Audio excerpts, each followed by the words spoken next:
Creating Equal by Ward Connerly. Creating Equal, My Fight Against Race Preferences by Ward Connerly. To my grandchildren, Brittany, Ryan, and Catherine, who will inherit the fruits of this struggle.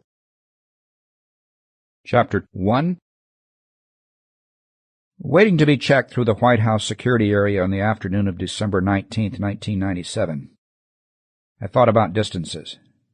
Even though I am black and he is white, for instance, in many respects I felt quite close to the president I would soon be meeting. Both of us are from the South and from the generation that finally escaped the burdens of Southern history.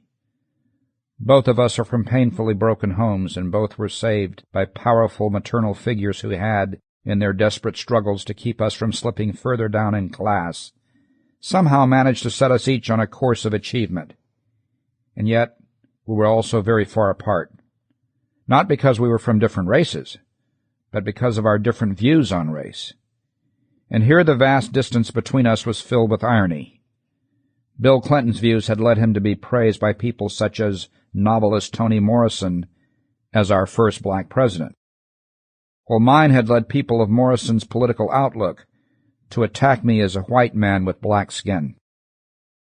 I also had a sense of the distance we have traveled as a nation, of what a long and tortured road we have walked in our search for racial fairness, and how, in recent times, we seem to have doubled back again on our own tracks.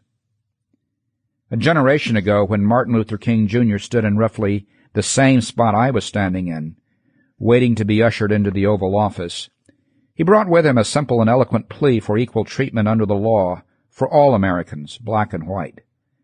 The presidents he spoke with, John Kennedy and Lyndon Johnson, men who until reaching high office never really questioned the malicious racial myths of their day, agreed with him and committed the government to King's great cause.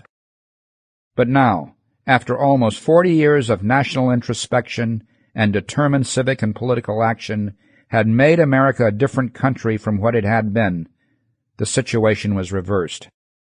I'd come to Washington to reaffirm King's message, but I knew I would be opposed by a president who, although he claimed that his views had been formed by the moral urgencies of the civil rights movement, nonetheless insisted that race mattered even more today than it did in the distant past, and that equality under the law was no longer enough.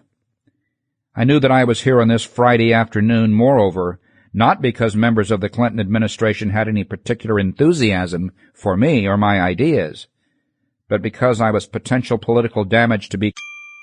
Sample complete. Ready to continue?